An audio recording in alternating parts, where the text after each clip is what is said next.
우리가 역사를 배우는 이유는 단 하나입니다. 같은 시행착오와 비극을 반복하지 않기 위해서입니다. 그런데 지금 대한민국에서 나오는 길고양이 살처분 주장은 무시무시한 역사적 교훈에서 단 한 걸음도 나아가지 못했음을 증명하고 있습니다. 인간이 특정 동물이 문제라고 싹 없애버리려 했을 때 역사는 단 한 번도 예외 없이 참혹한 재앙으로 응징했습니다. 안녕하세요, 골목고양이입니다. 길고양이 개체수 문제 때문에 살처분하자는 말이 계속 나오고 있습니다. 청원도 몇 개나 올라왔고, 그래서 오늘은 이 이야기를 좀 해볼게요. 인간이 특정 동물이 문제라고 싹 없애버리려 했을 때 역사는 단 한 번도 예외 없이 참혹한 재앙으로 응징했습니다. 피할 수 없었던 역사의 비극들 몇 가지 오늘 좀 짚어보겠습니다.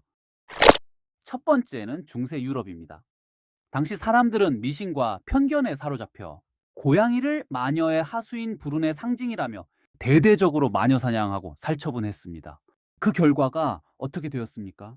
천적이었던 고양이가 사라지자 쥐들이 폭발적으로 번식하기 시작했고, 인류 역사상 최악의 재앙이라 불리는 흑사병이 창궐하며 유럽 인구의 3분의 1이 목숨을 잃었습니다. 동양에서도 똑같은 어리석음이 반복되었었죠. 1958년 중국 마오쩌둥 정권은 곡식을 먹는다는 이유로 참새의 박멸 운동을 벌였습니다. 그리고 수억 마리의 참새가 학살되었습니다. 그렇다면 곡식은 안전해졌을까요? 전혀 아닙니다. 참새의 주요 먹이였던 메뚜기와 해충들이 창궐하면서 전 국토의 농작물을 싹 쓸어버렸습니다. 그 결과 대기근이 찾아왔고 무려 3천만 명이 넘는 사람들이 굶어 죽었습니다.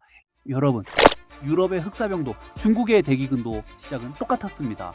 불편하거나 해로우니 싹 없애자는 인간의 얕은 생각과 오만함이었죠. 우리가 역사를 배우는 이유는 단 하나입니다. 같은 시행착오와 비극을 반복하지 않기 위해서입니다. 그런데 지금 대한민국에서 나오는 길고양이 살처분 주장은 무시무시한 역사적 교훈에서 단 한 걸음도 나아가지 못했음을 증명하고 있습니다. 원래 고양이는 곡식을 쥐로부터 지키기 위해 인간이 직접 한반도로 들여온 동물이었습니다. 한반도 유입 시기는 삼국시대 5, 6세기 정도로 추정됩니다. 이는 제 개인적인 추측이 아니라 국공립학술기관의 문헌과 역사 전시 자료에서 검증된 사실입니다. 여기서 흥미로운 사실이 하나 더 있습니다. 과거 제주도에서는 고양이는 쥐를 막아주는 수호신처럼 모시기도 했습니다. 하지만 지금은 그 공존의 역사가 모두 잊힌 듯합니다. 물론 멸종위기 야생조류를 보호해야 하는 현실적인 고민, 충분히 이해합니다.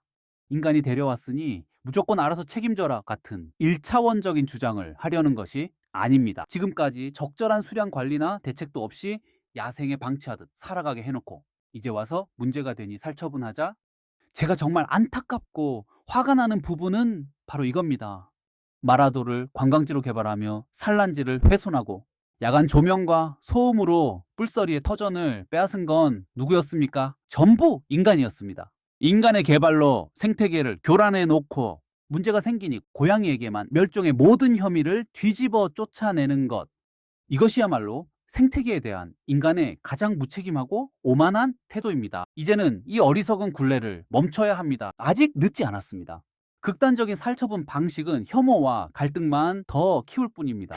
일각에서는 사료를 주면 고양이가 배가 불러 쥐를 안 잡는다는 주장도 합니다. 하지만 생태학적 사실은 다릅니다. 길고양이의 존재 자체가 지하에 있는 쥐가 지상으로 올라오는 것을 강력히 억제합니다. 학술적으로 이를 공포생태학이라고 부릅니다.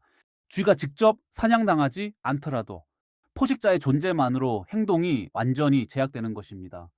고양이의 배설물이나 피부침 등에서 나오는 페로몬과 특정 화학 성분을 미량이라도 감지하면 쥐의 뇌에서는 즉각적인 스트레스 반응이 일어나며 안전한 은신처 밖으로 나오지 못합니다. 쥐는 시각보다 후각이 극도로 발달해 있기에 고양이의 흔적만으로 해당 구역을 고위험 지대로 인식합니다. 결론적으로 길고양이는 직접 쥐를 잡는 물리적 역할뿐만 아니라 화학적, 행동학적 경고 신호를 통해 쥐가 도심 지상으로 출몰하는 것을 차단하는 강력한 심리적 방어선 역할을 하고 있는 것입니다.